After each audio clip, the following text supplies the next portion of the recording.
This is the moment you've all been waiting for. DC and RC. Welcome to a brand new episode of DC. Coming to you, Lafayette, Louisiana. It's DC and it's RC. Hailing from Aurora, Louisiana. It's fight night. Catch your right hook in your right eye. Change how you look. Daniel Cormier and Ryan Clark, the champs are here. With battle scars, this warfare. Louisiana's in the air. From Aurora to Lafayette to Los Angeles to Times Square. If I could go one show without you going, I'm Super Bowl champ. When the mic's on, it's showtime. DC and RC, we winning Super Bowls and Emmys. And Daniel got 2 belts around the belly. UFC history, Daniel Cormier. Hey, I'm DC, 2-division champ. I ran the UFC. Cause we asking all the tough questions. This guy's the worst, honestly. I don't know how you can do a show with him. DC broke my heart. This is MMA, mixed martial all-stars. And we about that grind and pound, so be on guard. And we going round for round, cause we want it all. But there can only be one in the Octagon. DC and RC, DC and RC, DC and RC, ESPN, tune in to see.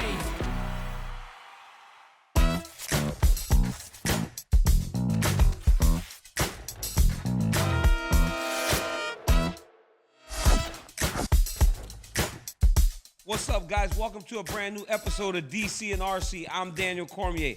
That's Ryan Clark. Ryan Clark, what's up, my brother? I've been seeing you all over TV, and for the first time, RC, I saw you on national television have one of those reactions that you give me weekly. When your chin touch your chest, that should tell, my guy. That should tell when you, hey, we call it chin chest. When your chin... Hey, bro, you know why? Because I was legit dead when RG3 said he's fighting for his fudging life. I have nothing left, dog. One, I was like, this is it. Like, they're about to break up this entire Monday Night Football crew just strictly based on that statement. And I was like, why would he say that? But you know what, man? That's what it is, dog. With TV, I got to remember that sometimes you can see my reaction. Yeah. Because a lot of times I'm thinking you can just look at the person, but yeah, I got caught, man. I got caught stealing boxes on my day off, dog. That was so funny, dog. Because I know I've seen you do this constantly on this show. You drop your chin or you put your hands like this. And I'm like, that's that man tells whenever he like in the midst of, I can't believe this is happening. Well, RC, you hear those rolling waves in the background, bro? I'm right by the beautiful Atlantic Ocean. You know the boy DC like to get outside, spend some time in Florida. No, you don't. But today on this show, we are going to talk about Conor McGregor is back in the USADA pool. We are going to be joined by Michael Chandler because your boy Chandler, he counting that money. And then as always, we tap in and we tap out. But guys, before we get started in this Conor McGregor situation or the conversation, last weekend, Dana White had this to say about Conor McGregor. He is not officially in the USADA pool. He submitted the paperwork. Probably by Monday, he'll be submitted. And we're all kind of speculating. Again, don't hold me to that, Right. but That'd be the guess. paperwork is submitted next week sometime. Yeah. We're all kind of guessing, 6 months, that sure looks to line up real nice with UFC 300. If you just do the math, does that appeal to you to have him maybe at UFC 300? I literally have nothing planned with Conor McGregor right now. The paperwork is being submitted. We'll play it by ear, see how things work out. There's still a lot of things that have to happen as far as fights go, and then we'll decide where he's going to land. RC, Conor McGregor then said, I'm back in the pool. I'll be doing my stint at high elevation before the bout. He is speaking as if it's still on par for Michael Chandler. But RC, as a big Conor McGregor fan, how excited are you to hear that McGregor has submitted his paperwork? He's going to be back in the USADA testing pool, and he does line up time-wise to be at UFC 300. This is what Conor does, DC. Everybody's been sitting around. When will he get in the USADA pool? Let's make sure we're testing him. When will he fight again? Conor does what the hell Conor wants to do. And he wants to be a part of UFC 300. He knows that that's the prime time to come back into the Octagon where all eyes will be on him, and it'll be one of the biggest events, if not the biggest event in UFC history. And you can't have a big UFC event, you can't have an event that is called one of the biggest in history if Conor McGregor is not a part of it. Think about it, whether it's Diaz McGregor, Khabib McGregor, Poirier McGregor. All of these fights were part of some of the biggest pay-per-view cards in the history of the UFC. I believe 2 of them are the top 2. And so Conor McGregor at UFC 300 just makes too much sense. And hopefully it's with our boy MC so he can talk about it and we can have him on the show right before the fight. Hey, RC, that is such an interesting thing because people in the general public are so excited about Conor McGregor coming back. And I got to be honest with you, like, I feel like a lot of the hardcore fans are a little fed up with it, right? They just want to see him back. They're tired of the he's back, he's gone, he's back, he's gone. They want Conor McGregor back, and they want him back in a manner in which he's consistent and he's fighting frequently. But I don't know if that's going to be the case for Conor anymore. I believe that at this point, he's a marquee attraction that when he's there, he warrants the biggest fights in the world. Meaning UFC 300 does fit the bill. But that also lends you to ask this question. Does Conor McGregor at UFC 300 main event? Because generally when you do a UFC 300 or 100 or 200, there are a number of title fights on that card. Does Conor McGregor top all those title fights in headline? And how do you, if he doesn't, how do you have a conversation with Conor about him not being in the headlining chair, headlining seat, when most of the people that will tune in will be watching Conor? But if you watch Conor's latest fights, he has been on a bit of a downturn. He has not won many fights. But I think that speaks to the star power that he possesses, that even though he is on that type of run, RC, he still may be the guy that when you look at the biggest fight in the history of the sport and in the history of the company, they go, you know what, man? Title fights or not, you are still going to be the headlining act. So that lends that. Is Conor McGregor the headlining act at UFC 300, or does he have to go before people that are holding championship belts? He's the co-main event, and I don't care how many championships are up. It's smart to continue or to keep the main event, right, as a championship bout, because that makes sure people understands how much the UFC values the belt, how much they value the people that have done the work to earn it. But you don't have the conversation with Conor McGregor that he's going to be the first fight on the main card. That's ridiculous, right? Because people, and you know this like I know this, folks would walk out after Conor McGregor finished fighting Michael Chandler if he was the first fight on the main card. But if you put him at the co-main event, he still gets that marquee. He's still going to be talked about as one of the biggest fights of the night, and he's going to feel like it is. But based on their careers and where these two fighters are, a Conor McGregor Michael Chandler matchup doesn't deserve the main event. Not based on where the fighters are as it pertains to attempting to regain or attempting to hold and win a title. So for me, it's the co-main event. We know a ton of people will sign up and will buy pay-per-views, will buy tickets to see this fight. So Conor can work that out contractually with the UFC, but I think you have to let the belt fight, a fight for the belt, be the main event, and Conor's going to have to understand that. I love that idea, RC. But unfortunately, what's fair doesn't really matter in the UFC. I think at the end of the day, you want Conor McGregor as the guy that's doing the media for the show. So I believe that title fight or not, Conor McGregor is going to be in the headlining seat. And honestly, it's a weird deal. How would the other fighters feel about that then, DC? Think you yourself. No, I'm saying you yourself, DC. Not that. So when I was fighting, he cares. What about the other fighters? Will the other fighters care? Guys that already hold belts, will they care that they aren't the main event and a fight with Conor McGregor and Michael Chandler would be? Would that be a problem to those guys? So I think the closest thing that we can relate this to is this. When I was fighting John Jones at UFC 200, we were the main event and Brock Lesnar was the co-main event. But when John fell out and they had no time to promote Anderson Silva, no title fight, they moved me to the third fight from the top, kept Brock as the co-main, and put Amanda Nunes, Miesha Tate as the main event, as the title fight. I just don't know if Conor McGregor will be okay with that. But I also do know this, that when I was fighting in the championship fight and was the main event, I would have been okay if Brock Lesnar was the main event and we were the co-main, because Brock Lesnar was the guy that brings in the pay-per-views. Because for as much money as Jones and I made together, when I fought with Brock, we did about 400,000 more pay-per-view buys than Jones and I did together without Brock Lesnar.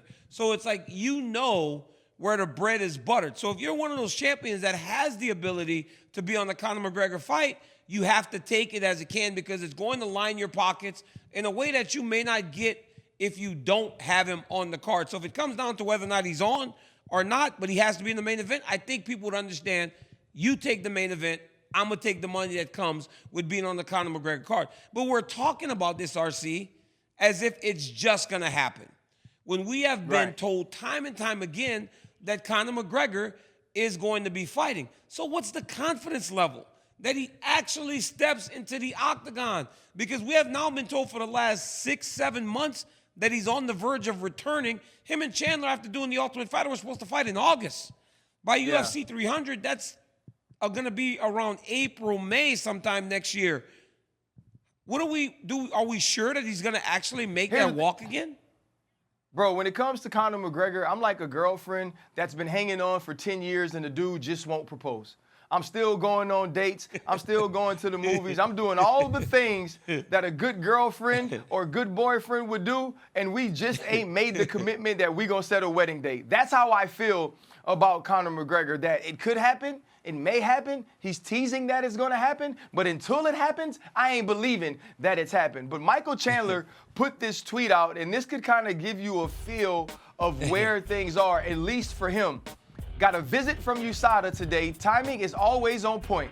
Ball is rolling. See you soon. And speaking of seeing you soon, we'll see Michael Chandler right now as we go to DC, RC, and my boy MC. What up, brother? Welcome to the show. There What's up, he boys? is. Hey, I got the DCRC swag, baby. Let's go. Yeah. I don't have one. I got a whole box. I don't even have that. I got a whole box, DC. Bro, I don't even have one. I got a whole box. They're probably on DC's. I'm hanging up, bro. DC's doorstep. Yeah, they're on DC's doorstep, dude. He ain't even got them yet. Hey, bro. Hey, let me the tell you other something thing about is this, Michael though, Mike. Chandler. Always positive. They only run a certain Always size. positive. It's true. It's They only true. run up It's to a true. certain size, DC. DC, Yeah. they only get as go big up as to they can XL. They only go up to XL, dude. This is why I don't like whenever two skinny friends come together, because then they wanna bully the big boy. You know, you put two of your skinny friends together, they start talking like they gonna bully the big boy. Hey, but listen, ARC, Michael Chandler, last week we begging Conor to fight him. Michael Chandler, ever the positive man, goes out and tweets, "Oh, the ball's rolling." MC, I asked Ryan Clark, what's his confidence level that the fight happens? What's your confidence level? Because ultimately, it affects you more than any of us, whether or not Conor McGregor steps in the octagon. How confident are you and as sure are you that it actually happens this time? I am 100% confident, and I have the utmost forward thinking and confident expectancy that this fight is happening. Listen, I hear everybody talking, why would Conor subject himself to USADA if he wasn't actually coming back?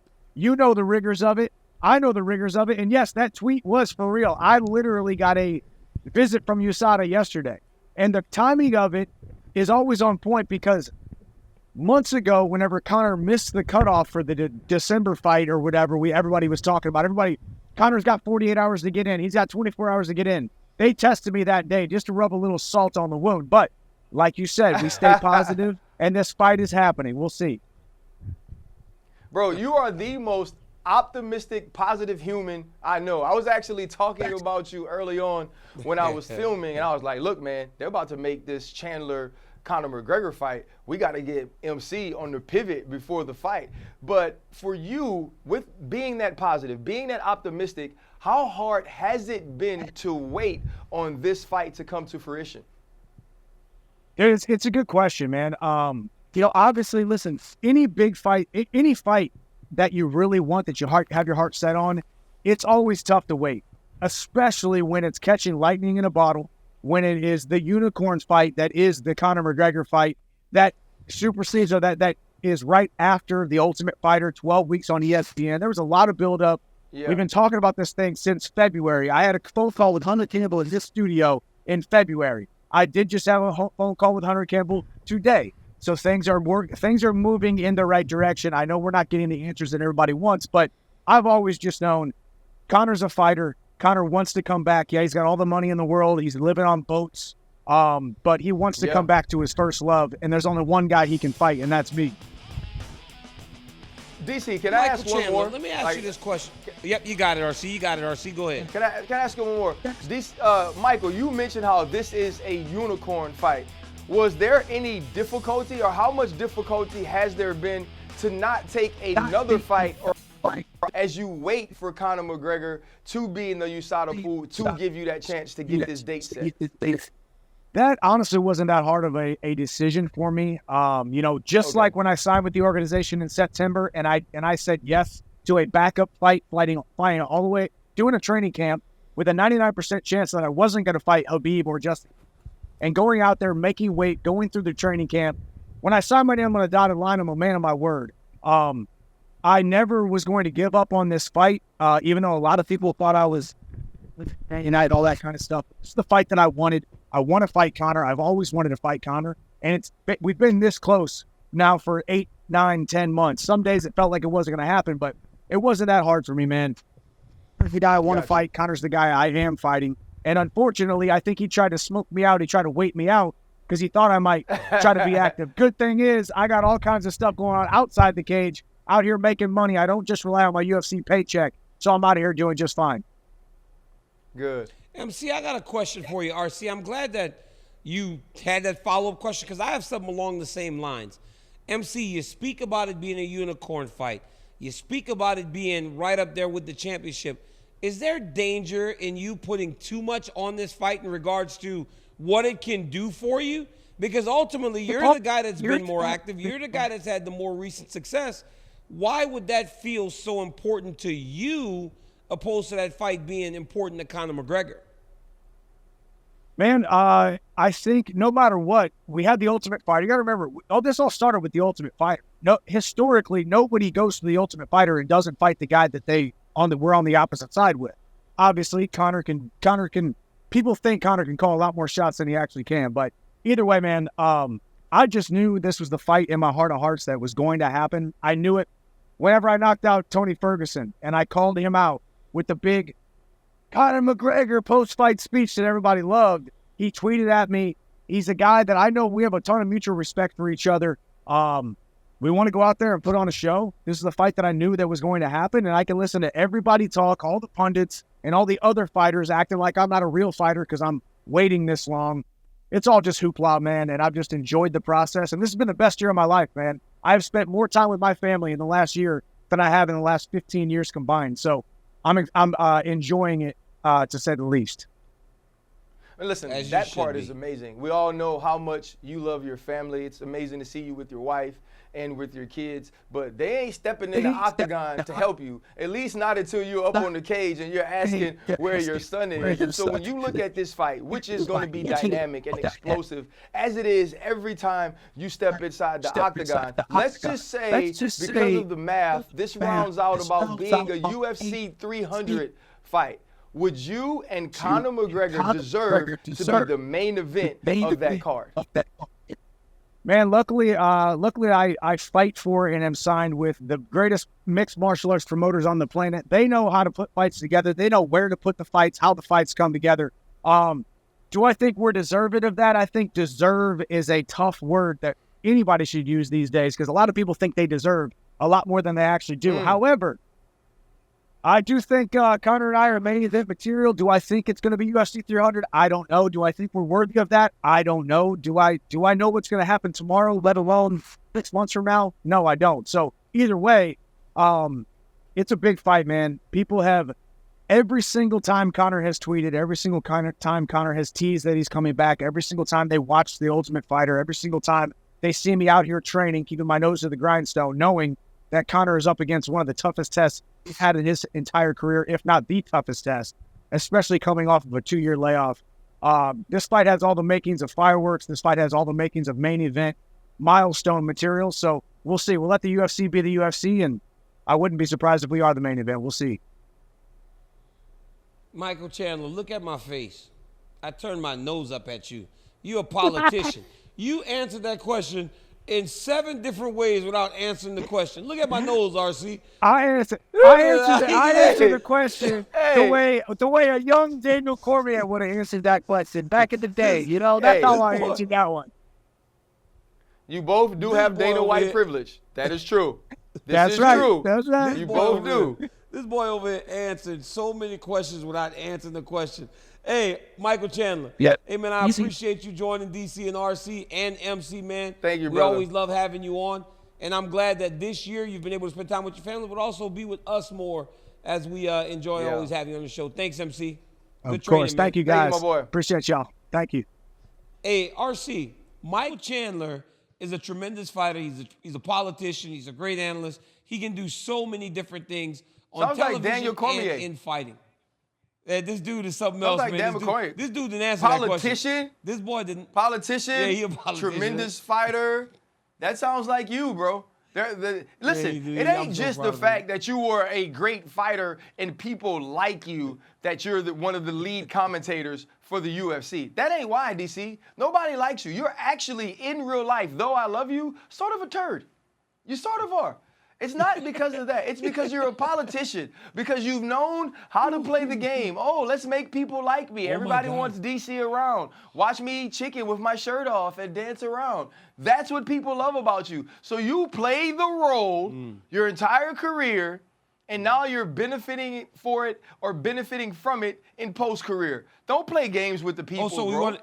RC, so we want to tell the truth about people? Well, hey guys, when I talked to Ryan Clark off camera, you might as well be watching Eddie Murphy Raw. Go back and watch Eddie Murphy Raw, and you would see how much Ryan Clark actually cusses. You want to start talking about me and Ryan Clark? That's a lie. I can lie too, Ryan. No, anyhow, let me tell you. You always lie. Everybody lie. knows you lie.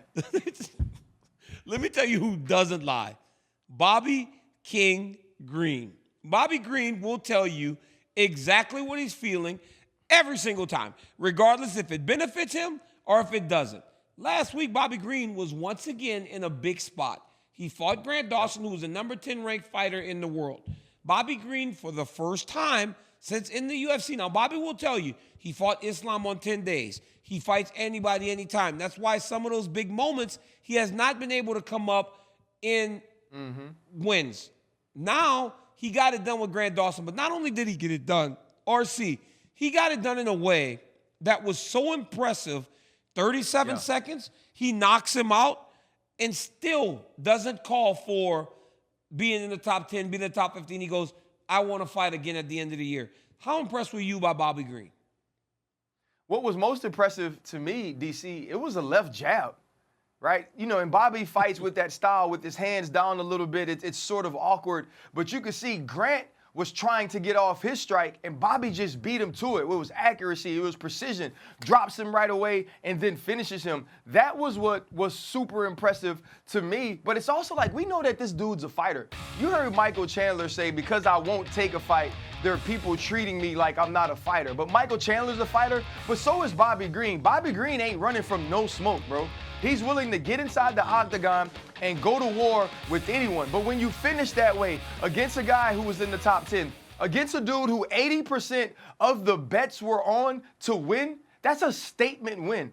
And if he's ready to go again because it wasn't a fight that he took a ton of damage before the end of the season or before the end of the year, I believe he should get that opportunity. He's always prepared. He's a guy that always comes to fight, and you know it's never going to be boring with Bobby Green inside the octagon, and I think this was the fight he needed. He beat Tony Ferguson in his last matchup. Now he gets this win. If he stacks another, we're having a different conversation about Bobby Green at the beginning of 2024 than we were at the beginning of this year. RC, Bobby Green come out to a song, a latest named Sexy Red. It turned into a nightclub in there when Bobby Green hit the speakers, man. Bobby Green, ski it. Bobby Green, come on, ski it. I said, wow. No, it would turn into a nightclub when Bobby Green came out of the curtain. Bro, he's one of those guys that captures the imagination of the people because, again, he always fights and he fights anybody. But then the moment we're on air and we're watching Bobby Green, I remember in Utah, Bobby Green comes out, and he jumps in the octagon, and the place went absolutely crazy. So you know that people respect Bobby. You know that people like Bobby. So we immediately start to think, this is a guy that has 14 losses in his career. This is a guy that has been fun, but he hasn't been the most winning guy in the world. I remember this happening to another guy like this. I remember Jorge Masvidal being a guy that had lost a lot over the course of his career. And in 1 year, he not only changed the perception of him, he made a ton of money, and he became one of the biggest stars in the UFC. He beat Darren Till, then he beat Ben Askren, then he beat Nate Diaz. Now, I'm not sitting here saying that Bobby Green's on a short list of fighting for the lightweight championship. But if you start talking about BMF title and all those other things, there's no reason why you wouldn't think I would put Bobby Green in a BMF title fight.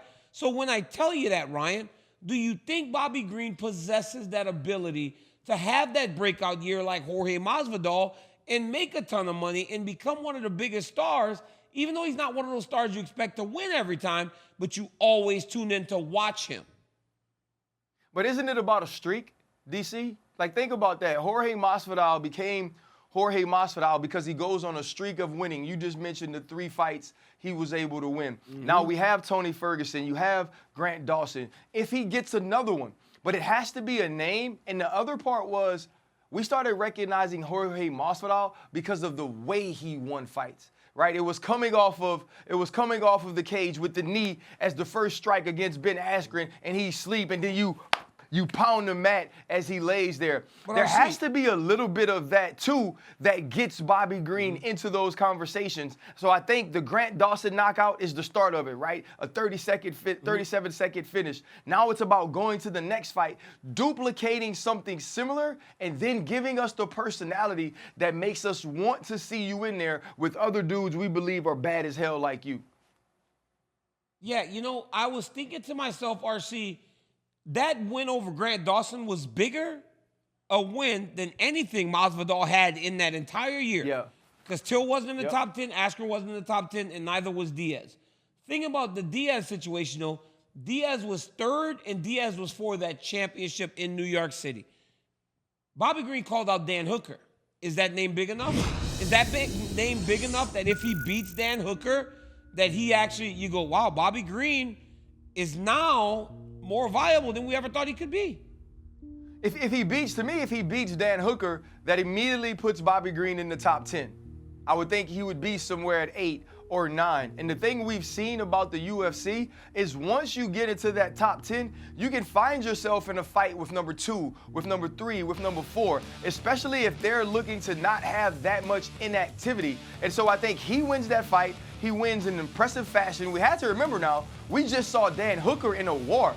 Dan Hooker in a war in which he has a broken bone in his arm, and he finishes, and he wins. And so Dan Hooker is on the comeback trail as well to prove who he is and who he was inside the octagon. I think this would be a huge fight. I think an emphatic win puts Bobby Green in different conversations. And it also, isn't it too, about making people want to put their butts in seats to watch you fight and go about the way you're fighting? And I think that's what Bobby Green has on his side as well.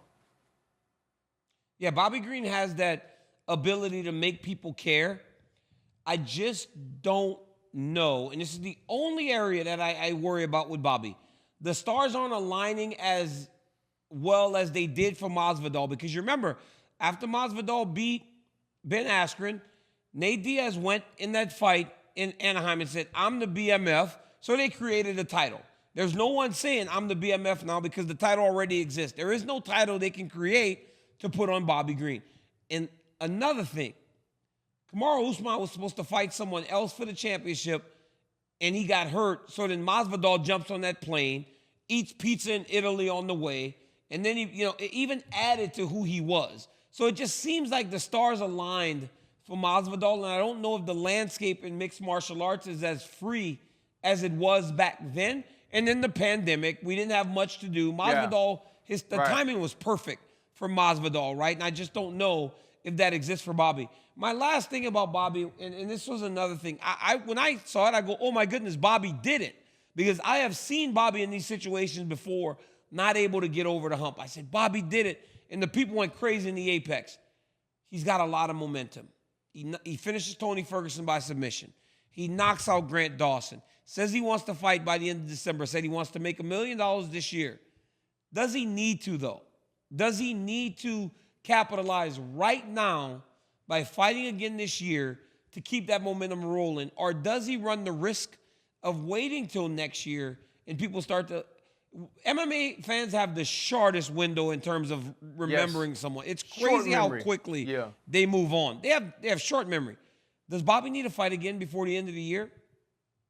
I think he does. And I say that more so because he didn't take any damage in this fight. If this was an absolute war that goes 3 rounds and Bobby's damaged and he has to heal and he has to recover, it's a different thing. But because of the way this fight went, I believe Bobby would have an opportunity to take a rest, get back into training camp, and we'll see him again, or we could see him again before the end of the year. And what's important is about capitalizing on your moment. Like, you can be prepared, you can be ready, but when you get that opportunity, you have to execute. And that's the reason we have so many stars in the fight game. We have so many stars in the UFC. It's also the reason we have a 7-time Super Bowl champion that is the GOAT of the quarterback position, who I think one of the greatest of all time in UFC got an opportunity to meet this weekend. DC, did you get to chop it up with Tom Brady?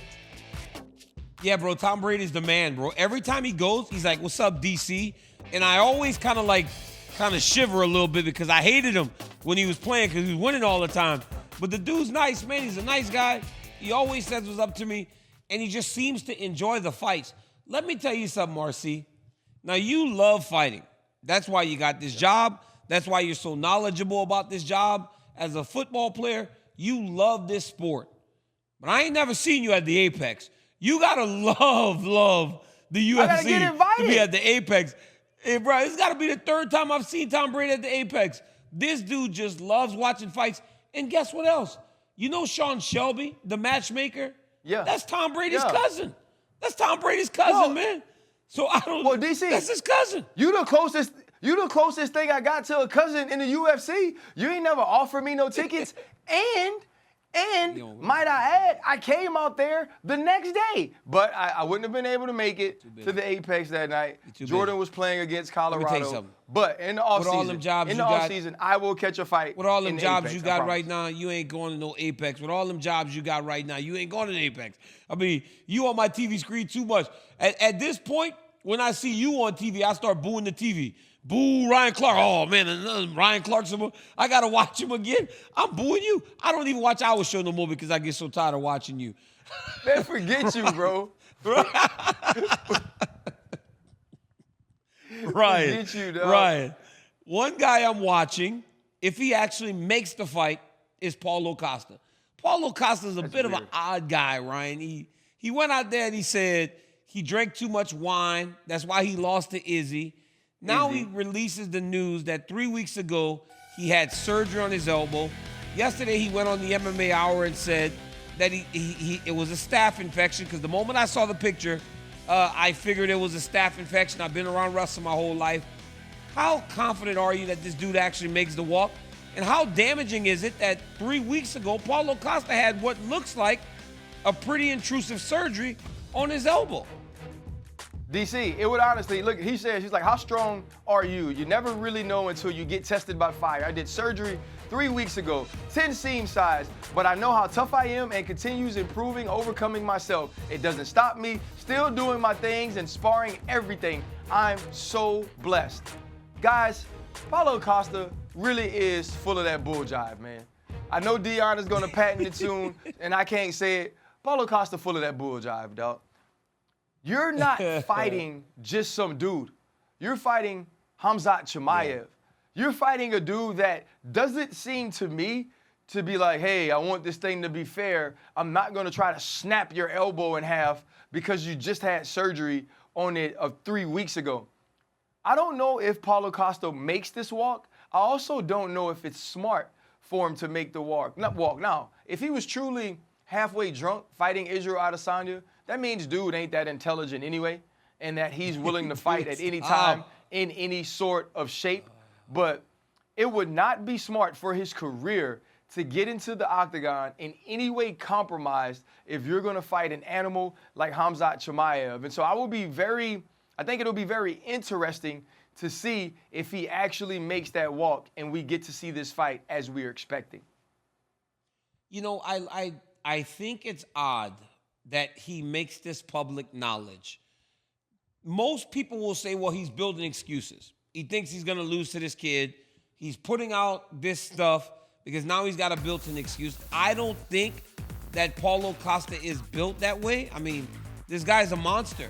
And I have seen him in moments where I'm like, this is the best middleweight in the world. And I always point back to the Yoel Romero fight. I'm like, if this dude can fight Yoel Romero like this, we've never seen anyone compete with Romero in that way. Romero couldn't take him down. Romero's an Olympic silver medalist. Khamzat Chimaev's not an Olympic silver medalist. Romero was able to take his power. He was able to take Romero's power. Not many people can take Romero's power. Romero, I have heard people say when they fight Yoel Romero, he feels like he's made of steel, like concrete. You kick him, it hurts you. You punch him, it hurts you. I'm talking Luke Rockhold told me this. Robert Whitaker told me this. Everybody said this man was not human. Paulo Costa went through him like he was no threat to him. So I've seen Paulo Costa look like the best middleweight in the world. I don't know if this being public knowledge serves him in any way, shape, or form, because Khamzat Chimaev is a beast, and Khamzat Chimaev is nasty. And if he gets an opportunity to latch onto his elbow, that's exactly what he's going to do. And I think the thing that points to that more than any is the way that he went at Kevin Holland, knowing that Kevin Holland was making weight at a lighter weight, was smaller than him, didn't have the type of fight style to fight him, and was a little bit taken aback by having to fight Khamzat on one-day notice. The way he went at him was crazy. And I believe he's going to do the same thing to Paulo Costa because he's a shark and he feels like there's blood in the water. Hey, you said it the exact correct way. A shark with blood in the water. And what they going to do, they going to hunt. They going to get there and they going to snap you in half. And that's exactly what I expect Khamzat Chimaev to do to Paulo Costa. Now, could this be gamesmanship? Could this have happened longer ago? Could Paulo Costa be perfectly fine and trying to set a trap? Absolutely. You know, there's a world where that can exist too. And listen, I played with Ben Roethlisberger. There was no one better at diagnosing their own ailments publicly than Ben Roethlisberger. And it was a perfect setup. It was if he fights, if he plays, and if he wins, oh my gosh, what a warrior. He played through all this adversity, still comes out on top. You're a Hall of Famer. And if you lose, it's, oh my God, he played so hard, but he was a little banged up. That's why he was a little off. And so there are these built-in excuses or built-in narratives to raise the bravery and courage of a fighter or a player. I get all of those things, but some things are better kept to yourself. And I think this particular injury, especially fighting the Wolf, is one I would have kept to myself, DC.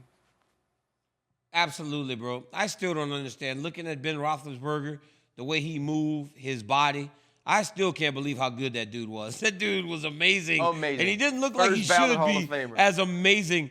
It didn't look like he should be as good as he was, but dude made the best of what he had, and obviously he's going into the Hall of Fame. RC, it's time to tap in and tap out, my brother. Let's go. Corporate Jake. All right, guys. Ilia Topuria appeared on a Spanish TV show this past weekend and announced he will be facing Volkanovski at UFC 297 in January for the UFC featherweight title. RC, tap in or tap out, Volkan Topuria headlining UFC's first pay-per-view of 2024. I tap in on that. Listen, when you watch Ilia Topuria and what he's done so far to get to this point, undefeated, we've seen him walk through powerful fighters and overwhelm them with his volume and with the way that he attacks each opponent. And Alexander Volkanovski, bro, right now, he's the guy.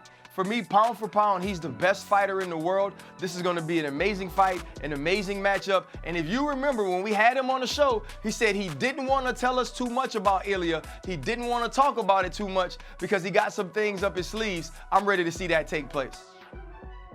I'm tapping in. I'm tapping all the way in. RC, last week we had a whole bunch that we tapped out on. This week we start with a tap in. I'm tapping all the way in on this fight. And let me tell you why. I'm tapping in on this fight for this reason here. I believe that Ilia Toporia's body style might be ideal to fight Volkanovski, because think about all the guys Volkan's been fighting recently. They're all tall, they're all longer, they're all lanky. Yep, and he picks those guys apart. He has developed a style to fight those guys.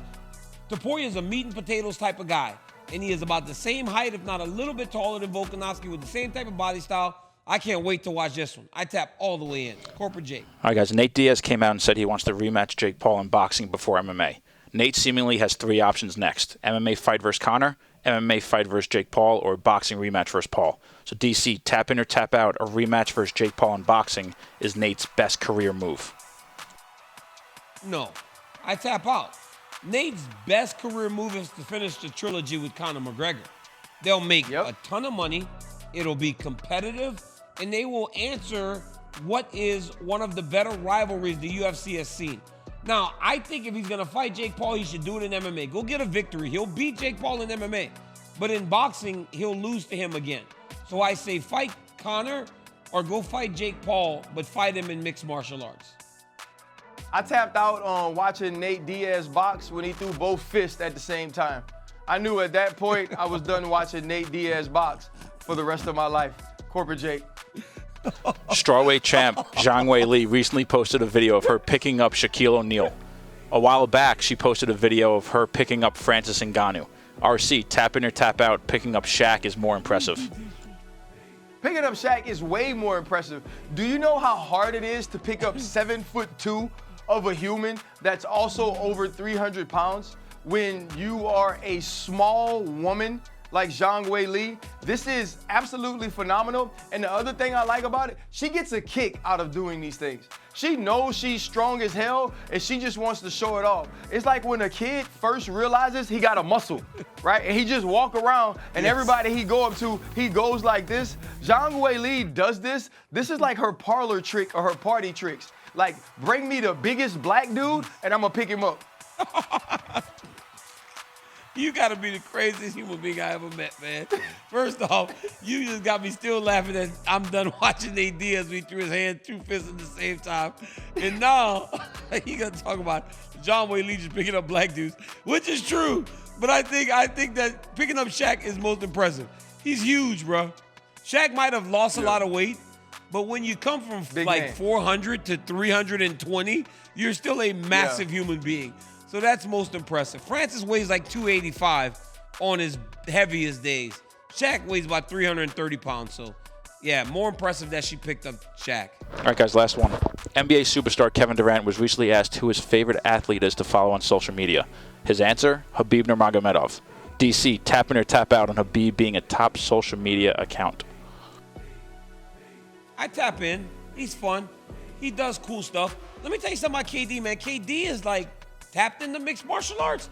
Dude, a while back, I realized Kevin Durant was following me. And I had to go follow him back. I was like, dang, KD follows mixed martial arts fighters. The dude just loves fighting. But yes, Khabib is very fun to watch. He's Coach Khabib. He's training. He's working out. And, yeah, I can tap in. But, I mean, he doesn't do all, now that I think about it, it's not like he's doing all that much, right? He's doing some stuff, but, I mean, is it a fun account to watch? Listen, I don't know now, RC. I tap out. I think Khabib is accidentally on an accident very funny. I don't believe he's trying to be funny. The dude just is, because he'll say whatever comes to his mind or tweet it, and you're like, did he really just put that out into the real world? And so, like, those things are cool, but I don't know if I think he's like the best athlete to follow on social media. Come on now, best. But I will say this, KD don't follow me, DC, so now I feel some sort of way. He follows you and Khabib. Maybe I should have threw a punch in the opening.